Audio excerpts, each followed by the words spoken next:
o tratamento de fenda labiopalatina envolve muitas disciplinas, muitas áreas médicas e paramédicas. Como eu acabei de dizer, também envolve educadores, também envolve. Uhum. É preciso que haja uma integração que vai para além da questão terapêutica direta, dos tratamentos cirúrgicos ou não cirúrgicos. Há muita coisa que precisa ser feita. E nunca esquecer que essa equipa inclui também a família. Bem-vindos, cá estamos nós, Atlas Lipicast, mais uma segunda-feira, 9h30, para vos trazer diferentes temas, dar resposta às vossas dúvidas. Hoje então estarei eu e estará também Rony Furfro e vamos falar sobre um tema que já foi bastante falado aqui durante as nossas lives, que é a importância de uma equipa e de um trabalho multidisciplinar, neste caso das fendas. Olá, viva! Boa noite, Patrícia. Olá. Bem disposto? Sempre bem disposto. E com vocês? Também, felizmente. A tua pequenina já adormeceu? Mais ou menos. Força, Edgar, estou contigo. Já adormeceu e já voltou a acordar, portanto.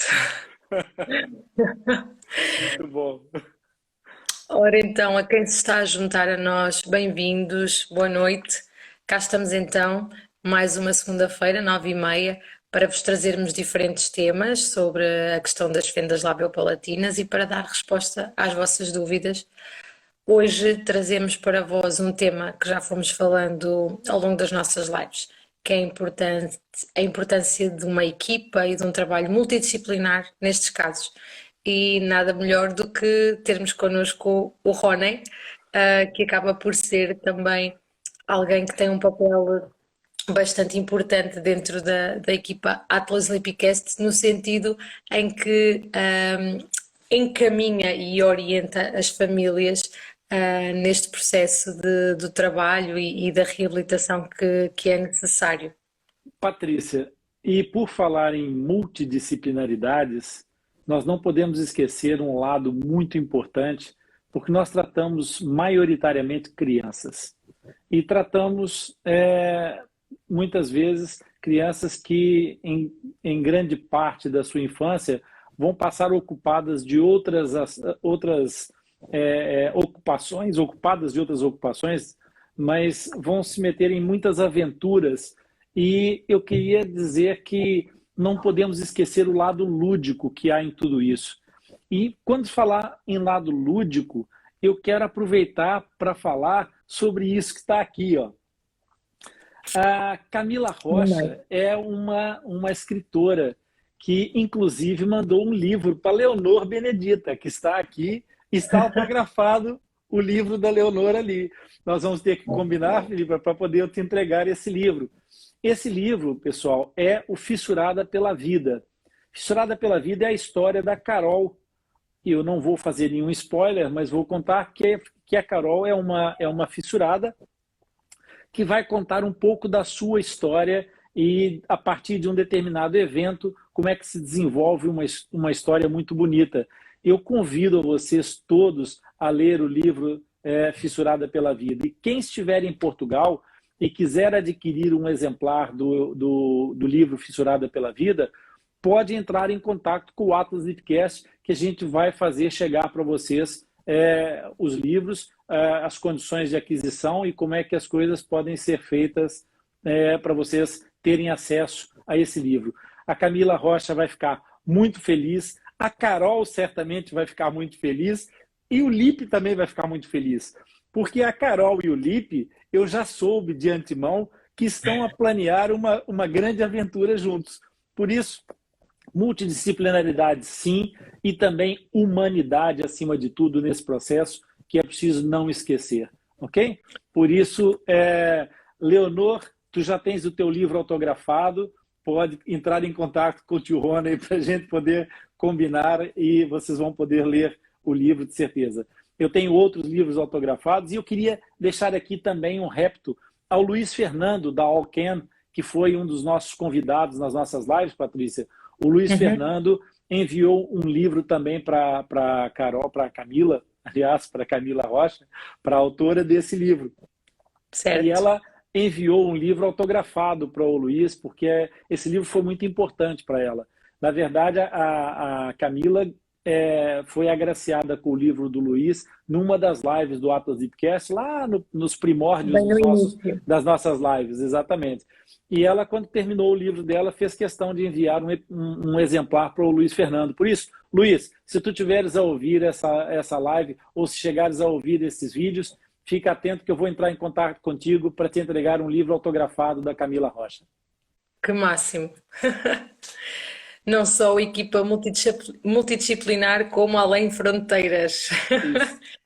Fantástico. Pois bem, então vamos começar aqui a falar um pouco sobre esta questão do trabalho multidisciplinar e da necessidade de haver uma equipa. Então, nós temos vindo a falar isto recorrentemente ao longo das nossas lives, com as diferentes áreas, da importância que é ter um trabalho e uma equipa atrás de uma família e de um caso de uma fenda. Mas, afinal, qual é que é essa necessidade? Qual é a necessidade de uma equipa tão complexa, Uhum. Patrícia? A equipa é porque, em primeiro lugar, o tratamento de fenda labiopalatina envolve muitas disciplinas, muitas áreas médicas e paramédicas. Como eu acabei de dizer, também envolve educadores, também envolve. Uhum. É preciso que haja uma integração que vai para além da questão terapêutica direta, dos tratamentos cirúrgicos ou não cirúrgicos. Há muita coisa que precisa ser feita. E nunca esquecer que essa equipa inclui também a família, porque sem o trabalho da família, há muitas situações que vão ficar sempre débeis em relação à reabilitação dessas crianças. É muito importante que a família se interesse, se integre no processo de tratamento. Então, é necessário uma equipe, por quê? Porque, primeiro, para além da longevidade do tratamento, nós estamos falando de malformações que começam a ser tratadas muitas vezes no pré-natal, quando há um diagnóstico pré-natal, e podem se prolongar até por volta dos 25 anos. Portanto, dependendo do caso, dependendo do grau de envolvimento que haja, é possível que essas crianças tenham um tratamento de fato muito extenso. E para que esse acompanhamento seja efetivo, é necessário que haja diversos profissionais para atuar nos diversos níveis de intervenção e nos diversos momentos de intervenção. Mesmo num caso de uma única especialidade, por exemplo, vamos imaginar o caso da medicina dentária. A medicina dentária é uma área extremamente ampla e o profissional que trata a criança neonatal, o bebê até os 3 anos, não é o mesmo profissional que trata a criança dos 3 aos 5 anos necessariamente. Pode acontecer desse tratamento ser feito por especialidades dentro da própria especialidade, que é a medicina dentária. Então, logo à partida, para que haja uma abrangência maior, para que haja uma capacidade maior de adequação desses cuidados, é preciso que haja vários profissionais envolvidos e mesmo dentro de cada especialidade. Nós temos o caso da terapia da fala, por exemplo, eu falei de um exemplo, mas podemos falar no caso da terapia da fala, que é uma das disciplinas, uma das áreas de trabalho, cujo nome não facilita o entendimento, não é? Uhum. Muitas vezes o que acontece é que o terapeuta da fala é associado à ideia de aquisição da fala, e não é necessariamente isso, exatamente. Portanto, eu preciso de um terapeuta da fala para trabalhar a fala, mas essas crianças podem ter um problema de voz e fala são coisas diferentes. E essa criança pode ter problemas articulatórios de motricidade orofacial, e isso é uma outra cena que tem que ser tratada por uma outra pessoa dentro da especialidade macro, que é a terapia da fala, dentro dos seus nichos de trabalho. Por isso, é muito importante, de fato, haver uma equipa completa, complexa e ampla, e principalmente que tenha possibilidade de dar resposta ao longo de todo esse trajeto de tratamento, que, como eu disse, pode eventualmente chegar até os 25 anos. Claro, para além da necessidade da existência dessa equipa, e isso também nós já fomos falando aqui, é fundamental também este conhecimento específico acerca das fendas, não é? Nem sequer referimos isso aqui porque isso já é um pressuposto, mas não deixa de ser essencial ter já formação, conhecimento, prática nesta área, porque também já o temos vindo aqui a falar, são intervenções nas diferentes áreas, que carecem de um trabalho específico, tendo em conta esta característica e esta malformação congénita. Por isso, é necessário que essas pessoas que integram a equipa também tenham este conhecimento específico, não é? Exato, exato, Patrícia. Dar E apenas nessa, esta. e nesse âmbito, a gente também não pode esquecer de um detalhe que, quanto a mim, é um fator relevante e muito relevante, que é o facto de que tratar fenda labiopalatina exige, de fato, expertise, exige, de fato, o apuro profissional e capacidade técnica que vai sendo treinada e adquirida através das formações, através da experiência clínica. Tudo isso é uma grande verdade, mas isso não basta. Uhum. Tratar fenda labiopalatina exige uma outra coisa, exige empatia e muito amor. Amor a essa causa, acima de tudo, Patrícia, porque todos os profissionais que estão envolvidos no tratamento de fenda labiopalatina têm essa abordagem do processo que é muito para além de um mero exercício profissional distante ou mecânico. Há uma aproximação, porque é impossível não se sensibilizar com a dor de uma mãe ou o sorriso de uma criança reabilitada. Então, Claro que sim. essa delicadeza de processos faz com que a equipe de fenda labiopalatina, a equipe que se dedica ao tratamento de fenda labiopalatina, acabe por se envolver de diversas maneiras com essas famílias e fazer com que, ao fim de algum tempo, haja um espírito de integração e até mesmo, no caso, como nós já temos vindo a perceber, uma criação de uma comunidade. Por falar em comunidade, Patrícia, no próximo dia 25 vai estar entrando para uma cirurgia de enxerto ósseo um dos nossos pequenos heróis que foi agraciado com essa generosidade da comunidade Atlas Lipcast. A comunidade Atlas Lipcast se mobilizou para facultar a um garoto, ao Tomás, a possibilidade de ter o seu enxerto ósseo, porque quando algumas pessoas, porventura, afetadas por uma crise momentânea ou por outro dissabor qualquer, não pode fazer frente aos custos de uma intervenção dessa natureza, é aí que as comunidades, que a boa vontade da sociedade torna-se muito importante. E muitas das pessoas que nos assistem regularmente são exatamente pessoas que fazem parte dessa comunidade. E eu já informei dentro da comunidade que o Tomás, graças à boa vontade, graças à empatia e graças à generosidade de muitas pessoas, no próximo dia 25 vai ter o seu enxerto ósseo realizado. Que máximo, que bom. Um bem-aja a todos os que É isso. contribuíram. Que máximo. Pois bem, então já percebemos aqui a importância da equipa e desta formação específica. Mas há um outro conceito que nós também vamos falando recorrentemente, que é o facto de ser uma equipa multidisciplinar. Acho que seria importante nós também explicarmos aqui um bocadinho o que é este conceito de multidisciplinar e, afinal, pode existir uma equipa, mas não ter este conceito. E isso também pode fazer a diferença, não é? Claro que sim, claro que sim.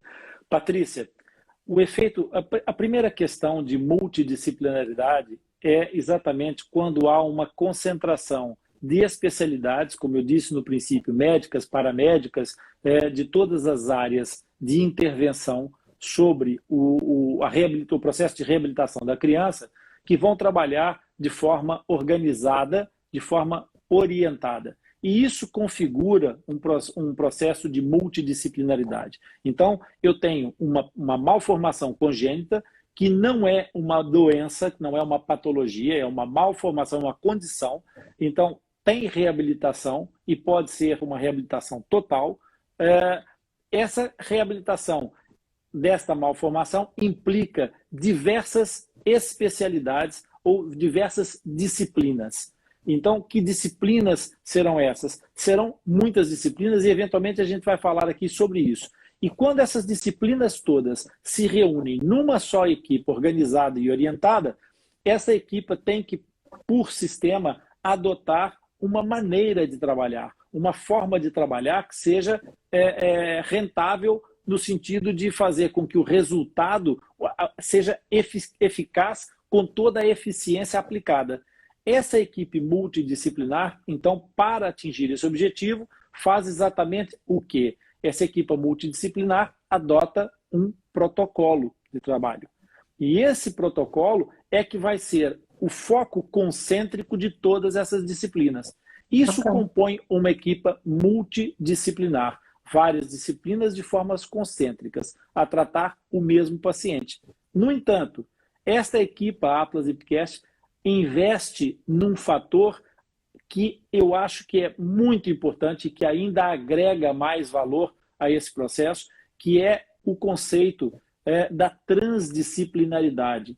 E esse conceito, para mim, ele é muito caro, Patrícia. Por quê? O conceito da transdisciplinaridade, ele é aplicado nas equipes multidisciplinares.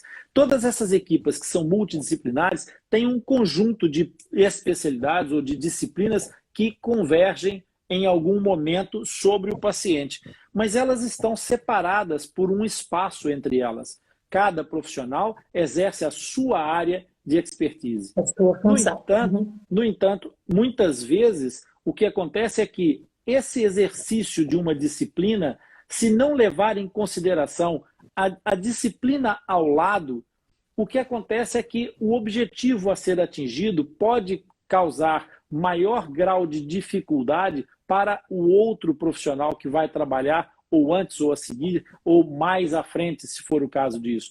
Nós temos que perceber, por exemplo, que a boca e o nariz são vizinhos de parede meias, não é? Portanto, é o resto do chão e primeiro andar, ou plano térreo, ou exatamente, isso para buscar exatamente a informação do Carlos, porque eu acho que a participação de vocês a semana passada foi muito interessante, porque foi na prática aquilo que nós explicamos muitas vezes, vocês fizeram na prática. Então, permitiu que as pessoas que acompanham o Atlas Ipcast tivessem a oportunidade de visualizar o que é a transdisciplinaridade. Estavam dois profissionais de duas áreas muito próximas, a otorrinolaringologia e a terapia da fala, portanto, que trabalham dentro de uma estrutura muito próxima, muito comum, a falar de uma terceira disciplina que também trabalha nessa área, que é a medicina dentária no ramo da ortodontia.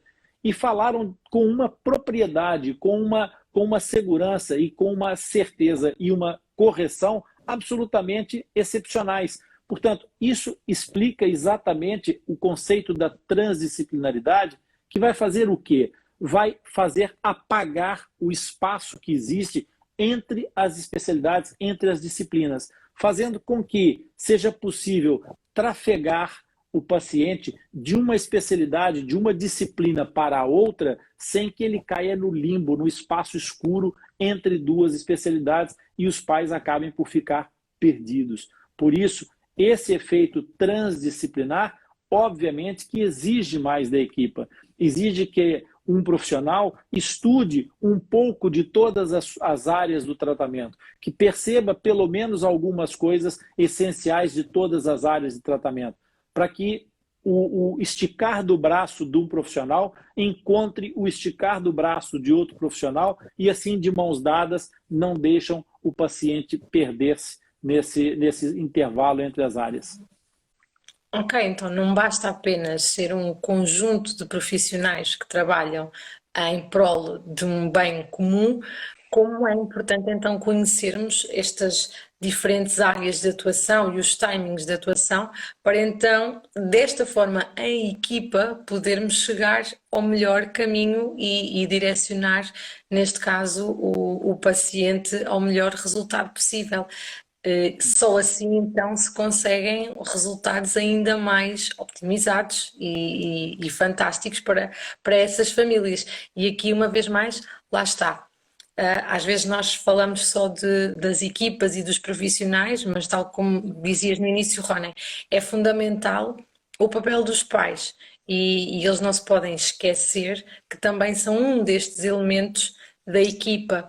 É óbvio que não lhes vamos exigir que tenham estes conhecimentos técnicos, mas eles vão ter que absorver as informações que lhes vão ser transmitidas e muitas das vezes cumprir timings, cumprir estratégias, porque acabam por ter um papel primordial, porque Claro, estão Patrícia. com a criança todos os dias em diferentes contextos e não basta, por exemplo, ir à terapia da fala uma vez por semana e depois nos outros dias não fazer nada e não ter determinadas estratégias, assim como também em alguns aparelhos, não é? Dentários, também é necessário que depois haja um controle diário, nem que seja, por exemplo, a parte da escovagem, para garantir que tudo está ok. Por isso a família aqui não pode de todo ser descurada e também são um elemento fundamental aqui e que faz toda a diferença. O É claro. seu melhor ou menor empenho. Exatamente. Patrícia, os médicos tratam de estruturas, de formas, as funções muitas vezes são trabalhadas pelos profissionais funcionalistas, não é? Os Uhum. terapeutas. E é muito importante perceber que um médico pode corrigir uma estrutura na sua forma. Eu posso ter um colega da dentisteria que vai pegar um dente cariado, o paciente entra, senta-se, é anestesiado, o dente é tratado e vai embora e o dente está resolvido, está tratado. Poderá ter outra cárie depois, se não cuidar? Sim, poderá, mas naquele momento aquele problema ficou resolvido, independentemente da participação direta dos pais, a não ser por levar a criança ao consultório. Mas isso já não acontece, por exemplo, na questão do treinamento, eventualmente, de funções mastigatórias, de funções respiratórias, da articulação dos fonemas. Portanto, quando o profissional da terapia da fala, por exemplo, atua, eu acho que isso era importante a Patrícia realçar para as pessoas, atua na orientação e na indicação dos processos e na revisão dos trabalhos de casa, porque Nem mais. sem o treinamento não se consegue resultados, mas não, Patrícia? Não. É, é, é assim, podem-se conseguir alguns resultados, mas não é de todo a forma mais eficiente e mais rápida para os alcançarmos. Ah, Exato, por isso é fundamental esse envolvimento e esse acompanhamento da parte da família. exatamente. Ora, então já percebemos então aqui estes conceitos de equipa, multidisciplinar, transdisciplinar, mas agora, uma família que nos esteja a ouvir e suponhamos que tem agora um bebé recém-nascido com esta questão de uma fenda, em todo o seu percurso de reabilitação, que eventualmente possa ter, óbvio que isto vai depender sempre de caso para caso, de situação para situação, e pode-se ir alterando ao longo dos timings, não é? Cada situação é única e tem que ir sempre sendo analisada e vista. Ahm, mas quais são os profissionais que provavelmente poderão estar ao longo desta maratona de reabilitação? Isso é tramado, Patrícia. Isso é, isso é uma Ou tarefa mais ou menos. hercúlea. Isso é uma tarefa hercúlea. É, nós temos que pensar nos profissionais de uma forma encadeada. E se nós Uhum, pensarmos assim, e guardadas exatamente essas questões que a Patrícia referiu, de haver é, idiosincrasias, de haver características específicas de caso para caso, e essas características poderem fazer muita diferença na escolha dos profissionais, na escolha dos terapeutas. Patrícia, nós podemos começar pelo imagiologista.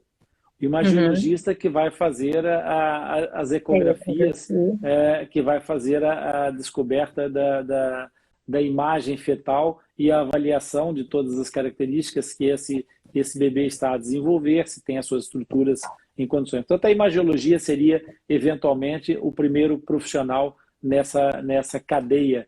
Depois, obviamente, o obstetra e o ginecologista que terão que acompanhar o caso da Alexandra Matias, que está conosco nessa empreitada maravilhosa, que faz exatamente esse trabalho brilhante de ajudar a orientar as mães e os pais nessa fase pré-natal até o nascimento da criança. E nessa altura, então, entrega esta criança a segunda equipe, a terceira equipe de trabalho, que virá naturalmente, que serão os enfermeiros que acolhem a criança nesse momento, e os enfermeiros serão coadjuvados já nesse momento pela terapia da fala. Se nós formos muito, como é que eu vou chamar isso, muito objetivo, específicos, nós poderíamos considerar que os pais, durante a gestação, já deveriam ter sido acompanhados por medicina dentária na área da prevenção e da preparação pré-natal e neonatal. Essa criança, quando acaba de nascer e sair da maternidade, vai à consulta do pediatra, novo profissional nesse grupo, e a consulta do odontopediatra também. E nesse caso, vai fazer a consulta neonatal para fazer as avaliações necessárias. Então, já temos aqui o odontopediatra e o pediatra como elementos importantes. Ainda muito naquela região neonatal, nós vamos encontrar também o otorrino, que vai providenciar o rastreio auditivo neonatal, portanto, o rastreio universal para a detecção de alguma deficiência auditiva. Portanto, o otorrinolaringologista já vai estar aí nessa primeira fase. E, obviamente, que a seguir a esse processo, nós vamos provavelmente precisar, dependendo do desgaste promovido durante o período gestacional, dependendo do diagnóstico prévio ou não que tenha acontecido, nós vamos ter a entrada aqui, eventualmente, de uma equipe de psicólogos.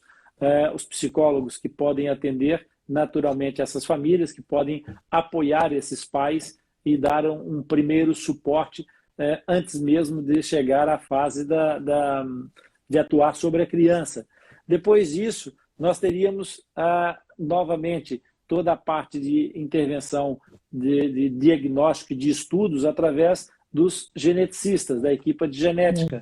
Seria importante fazer aqui uma observação do ponto de vista familiar, perceber quais são as implicações, até porque alguns casais são jovens e esses casais jovens podem necessitar de orientação para avaliar os riscos de uma nova gestação com ou sem fenda labiopalatina, embora, obviamente, a gente saiba que a probabilidade e a possibilidade, que a gente já abordou num dos vídeos aí do nosso canal do YouTube, elas existam como possibilidade sempre. Como probabilidade, varia a prevalência e, obviamente, que aí vai ser uma questão de julgar nesse estudo estatístico da probabilidade.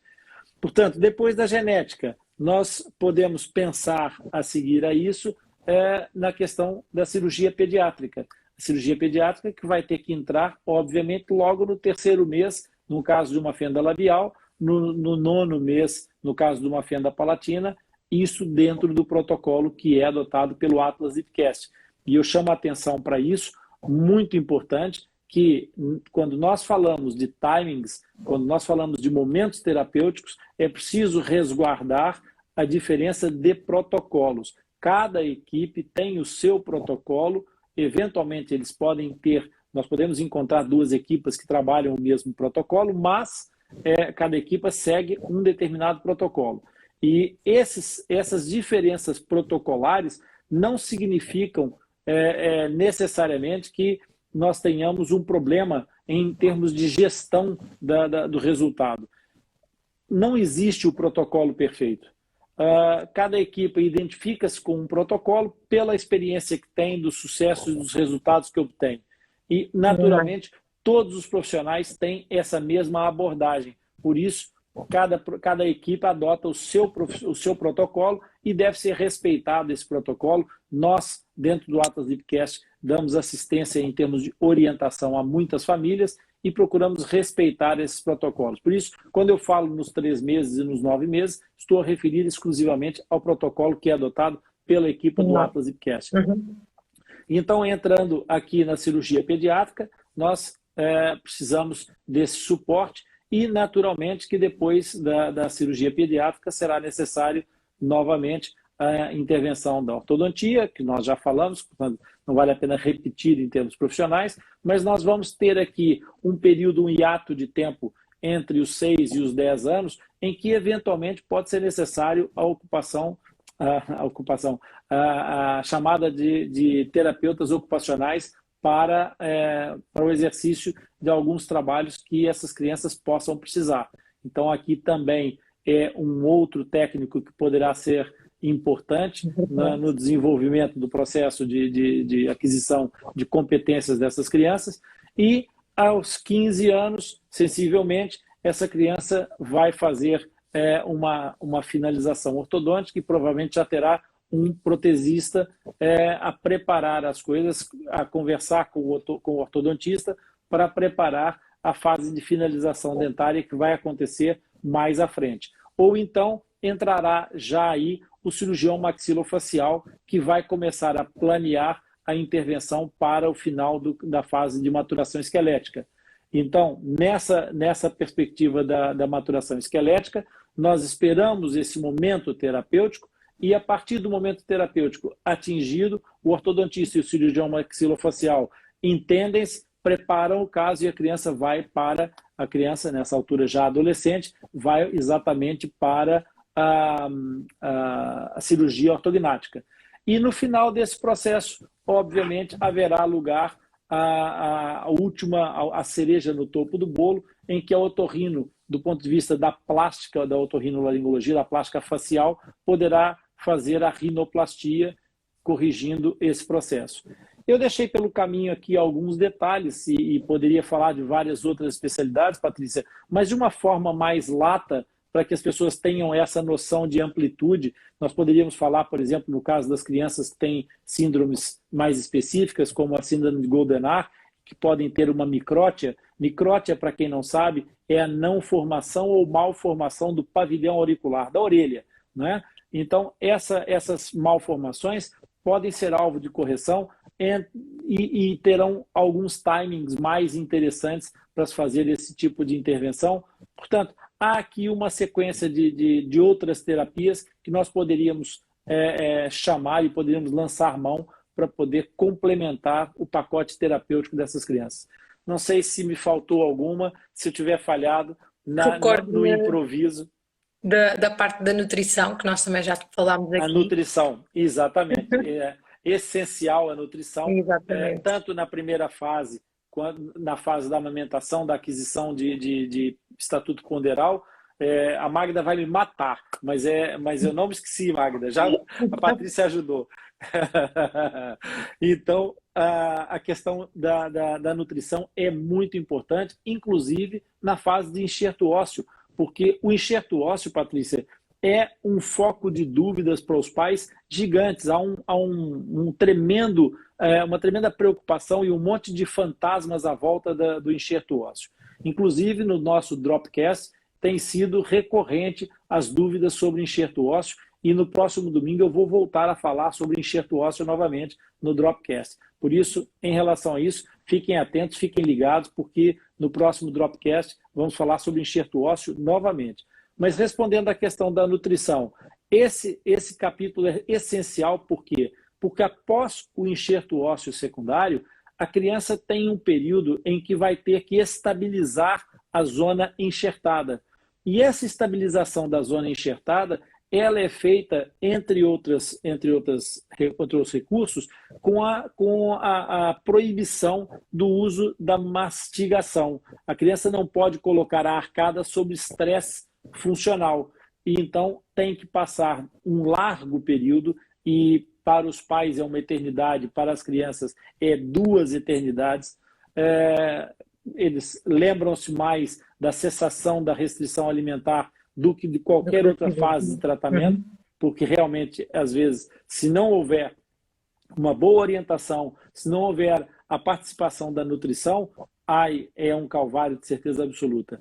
A Magda tem feito um trabalho maravilhoso nessa matéria e certamente ela é representante de um grupo de profissionais, de uma classe profissional que também tem essa influência noutros grupos e que certamente proverá essas pessoas dessas informações, mas é essencial porque cria condições para que esse processo alimentar não fique em subnutrição durante a fase de cicatrização, que permita a alimentação com as restrições necessárias para que se cumpra esse processo de solidificação do enxerto ósseo e que não coloque esse enxerto ósseo em xeque, e dá dicas fantásticas sobre N situações, inclusive ajudando os pais a fazer com que essa dieta restritiva seja bastante rica, seja bastante variada e se torne um momento mais de menos dificuldade para essa família ultrapassar.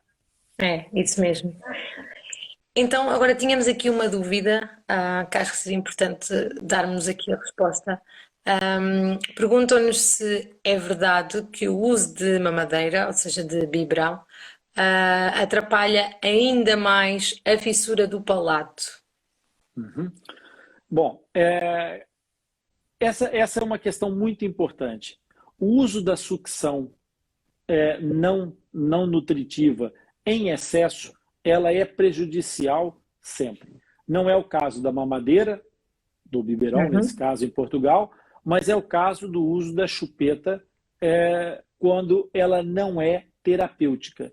Aqui eu preciso separar as águas, porque naturalmente quando a gente fala das chupetas, do não uso de chupetas, há sempre uma parte das pessoas que tem a tendência a entender isso como uma coisa de fundamentalismo, e não é. A chupeta ela foi criada como instrumento terapêutico de estimulação da nutrição. Portanto, ela é um instrumento terapêutico que deve ser usado no seu momento certo, da forma certa, e não da maneira errada para a função errada. Porque a diferença entre o remédio e o veneno é a quantidade.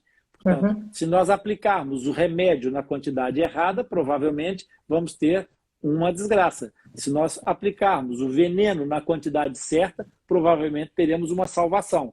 Eu tenho, inclusive, quem quiser consultar isso no nosso canal do YouTube, vá procurar esse vídeo sobre o remédio e o veneno, que tem lá uma explicação sobre isso, eu não vou estender agora. Mas, essencialmente, a chupeta pode ser utilizada como elemento terapêutico, mas só como elemento terapêutico. E elemento terapêutico não é adormecer a criança, nem acalmar a criança, nem fazer descansar os pais. Isso não é utilização para chupeta. Então, nesses casos de utilização não nutritiva, de sucção, seja do dedo, seja da chupeta, seja do que for, pode ser nocivo, sim, para quem tem a fissura do palato e também o será para quem não tem a fissura do palato. Portanto, é exatamente igual nos dois casos. O que existe em relação à mamadeira, concretamente, ou biberão, que é a sucção nutritiva, é que quando nós fazemos a palatoplastia, que é a cirurgia de encerramento da fissura do palato, essa cirurgia trabalha sobre um tecido que é muito pouco elástico. O palato duro, a parte do céu da boca que é a parte da frente, é uma parte muito pouco elástica, ao contrário da parte lá de trás, que é uma parte mais flexível, mas que geralmente, nos casos mais amplos de fenda, é muito reduzido. E então, o que acontece? Quando nós fazemos a palatoplastia, quando reunimos esses tecidos, nós temos que fazer essa reunião à custa de algumas manobras cirúrgicas, de algumas estratégias cirúrgicas. E o que acontece é que essas estratégias cirúrgicas tentam, dentro do possível, reduzir ao máximo as tensões sobre a sutura que reúne duas partes da mucosa palatina, do céu da boca, da pele do céu da boca, que estavam separadas e vão ter que se unir. Ora, o que acontece é que se nós fizermos sucção, nós vamos criar uma pressão intraoral negativa que vai obrigar esses tecidos a fazer um esforço, vai submetê-los a uma tensão ainda maior. Então é muito importante que a sucção pós-palatoplastia ela seja preparada antes da cirurgia com o seu terapeuta da fala, com o fonoaudiólogo. Para quê? Para que essa criança aprenda a fazer a alimentação sem sucção. Ou seja, que use uma colher, que use um copinho, uma canequinha, para poder atingir os objetivos nutricionais sem fazer sucção no pós-operatório, para evitar que haja um processo que os médicos chamam de deiscência da sutura, ou seja, é aquilo que as pessoas conhecem como abrir os pontos ou rasgar os pontos e que faz muitas vezes com que apareçam fístulas, que são aqueles buraquinhos depois da palatoplastia no céu da boca. Então, o que eu quero que fique claro aqui é que a mamadeira ela deve ser utilizada do ponto de vista da indicação terapêutica, a chupeta pode ser utilizada dentro da indicação terapêutica, tudo que seja indicado deve ser trabalhado com conta, peso e medida. Agora, no pós-operatório da fissura palatina, deve-se evitar a sucção para que não haja exatamente colocar em risco de aumentar as tensões sobre um tecido que por si só já é bastante complexo e que vai estar sob tensão necessariamente, mesmo que se faça uma boa libertação desses tecidos, porque lá está o céu da boca, a pele do céu da boca tem muito pouca elasticidade.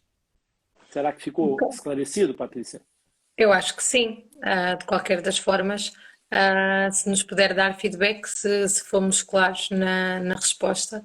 Sim, quem fez a pergunta, que faça a gentileza de se manifestar. Enquanto isso, gostava de colocar também aqui uma outra questão. Já temos vindo então a falar da importância da equipa, de uma equipa multidisciplinar, com conhecimento das áreas de intervenção e dos timings das restantes áreas e dos restantes profissionais da equipa. Já conhecemos então os elementos possíveis, ou alguns dos elementos possíveis, nesta longa maratona. Tem aí um elemento que eu vi agora passar aqui um oi. Tem aí um elemento que até poderia falar sobre isso da chupeta. Se tu a convidasse aí, é que era muito interessante ela pôr o pezinho cá dentro para falar sobre isso. Helena, queres-te juntar a nós? Entretanto, temos feedback de que sim, ficou claro. Obrigada pela resposta. Okay. Pronto.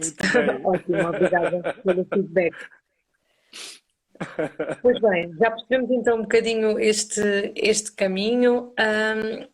Talvez fosse importante nós também darmos um exemplo, um mero exemplo de que consequências podem surgir ou resultar de uma intervenção quando não há então este trabalho em equipa, quando não há este pensamento global e de todas as áreas em função do objetivo comum. Sim, Patrícia. A gente poderia ter aqui uma vastidão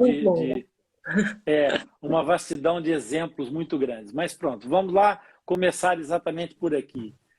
Quando nós temos uma criança portadora de fenda labiopalatina, portanto, estou a falar de uma criança com uma fenda completa, essa criança nasce com uma única cavidade, a cavidade oronasal. Portanto, não há separação do processo. Entre o nariz e a boca. Acontece que a função respiratória é uma função do nariz. A da boca não é essa função. E as estruturas estão preparadas, cada uma delas, para essa ação. Então, o que acontece é que, quando nós temos uma ação separada, não integrada dentro de uma equipa, o que pode acontecer é haver simplesmente uma preocupação de encerramento técnico da fenda. E está tudo bem. Ainda bem que se faz o encerramento técnico da fenda. Então, o cirurgião pediátrico vai encerrar o palato, vai encerrar o palato mole, vai encerrar o lábio e tudo parece que ficou maravilhosamente resolvido. O que acontece é que, quando essas situações se colocam, nós temos que perceber que a própria palatoplastia ela vai trazer uma sequela para a arcada dentária.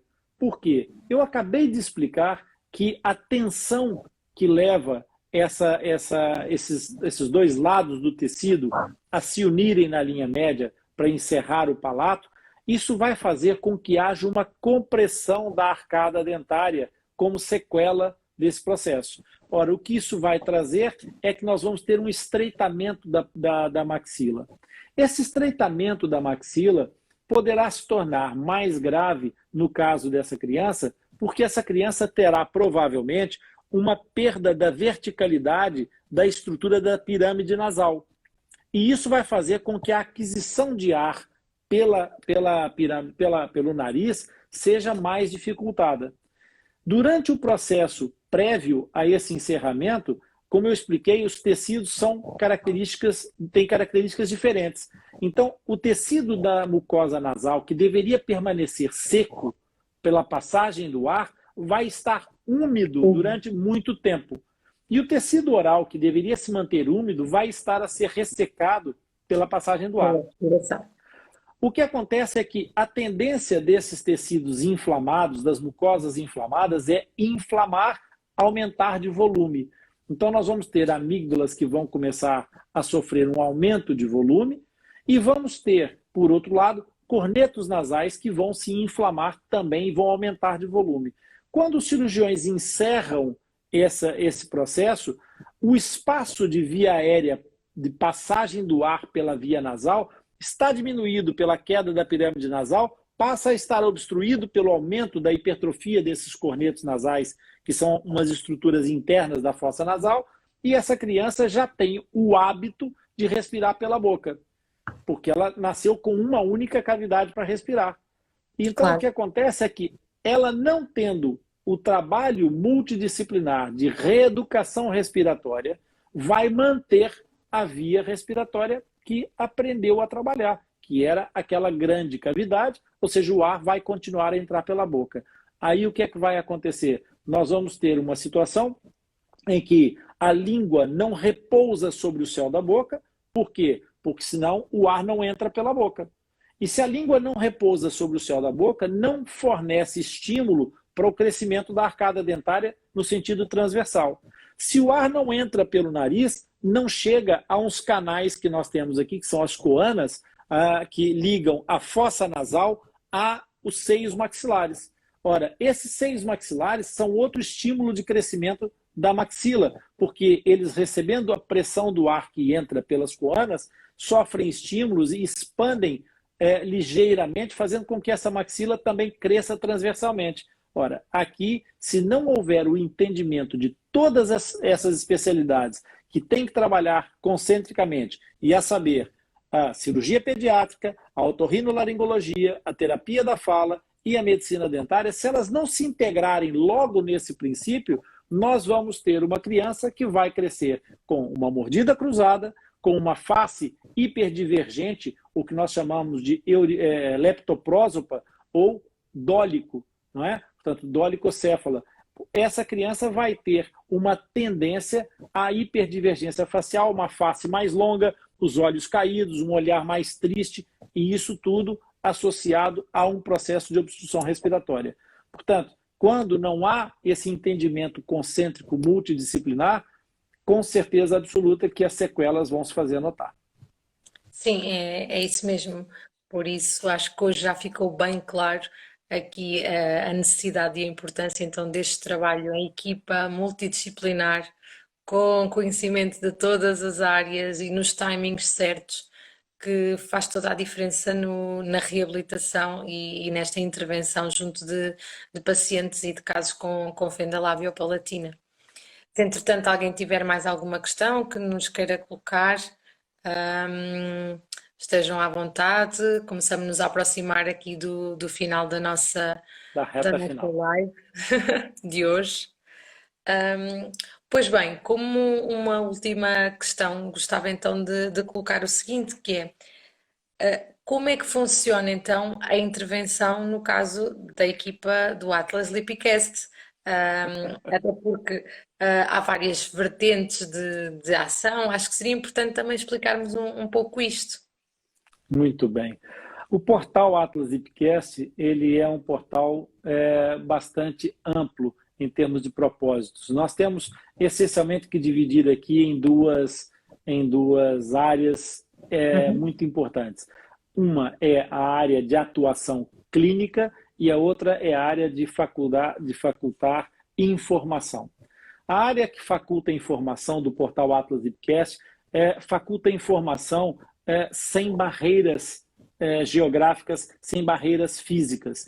É, na realidade, um depositório universal de informação que permite a todos os falantes de língua portuguesa, onde quer que estejam, de consultar, aprender, aceder a essa informação e, se quiser, ainda por cima, interagir com a equipe do Atlas Lipcast. Então, todo esse processo de informação, o portal informativo, ele consegue atender e orientar e dar ajuda em âmbito sem limitações geográficas. Do ponto de vista ainda desse portal, o portal faculta também uma outra parte que é uma consulta multifamiliar e uma consulta multidisciplinar de orientação. Essas consultas podem ser acedidas por pessoas que estejam em qualquer parte do mundo, porque essa consulta não implica a aplicação de nenhuma terapêutica, apenas serve para esclarecer dúvidas pontuais, dúvidas específicas, e esses pais ou fissurados, ou eventualmente apenas pessoas que tenham empatia pela causa, podem aceder às nossas meios de comunicação do portal, ou, no caso de fissurados com seus pais, aceder a essa consulta informativa. E isso é feito, nós fazemos consultas em Portugal, no Brasil, em Angola, onde houver pessoas que precisem de apoio, nós estaremos sempre disponíveis no portal Atlas Lipcast. Depois há a parte da vertente clínica, da vertente de trabalho. E na vertente de trabalho, o Atlas Lipcast tem uma consulta multidisciplinar também, mas com uma vertente terapêutica e a implementação de um protocolo. Essa aplicação do protocolo, ela faz exatamente a partir da consulta em que os pacientes são avaliados e, depois dessa avaliação, encaminhados através da coordenação da consulta para cada uma das áreas de acordo com o timing, com a necessidade desses processos. E, por fim, na parte que eu chamaria de back-office desse processo, o Atlas Lipcast tem a última vertente do portal que está ativa já nesse momento, que é a vertente de orientação profissional, em que nós congregamos profissionais que estão fora da nossa área de ação, portanto, para atender crianças que estejam em localidades mais distantes, e que nós fazemos uma mentoria, uma coordenação, inclusive se não houver uma equipa já formada, nós trabalhamos também na orientação dessa equipa, fazendo com que haja a integração do protocolo através de profissionais à distância. E isso permite que outras crianças em outras paragens possam ter esse acesso terapêutico através da orientação do portal Atlas Lipcast. Ok, ótimo. Acho que já ficou mais claro, então, estas formas e estas vertentes do Atlas Lipcast e o quão abrangente consegue ser, e todos os braços deste polvo que vai conseguindo aqui abraçar. Pois bem, nós somos um povo que quer abraçar essa causa e trabalhar para conseguir conquistar todos os dias sorrisos abertos, sem aberturas. É, isso mesmo.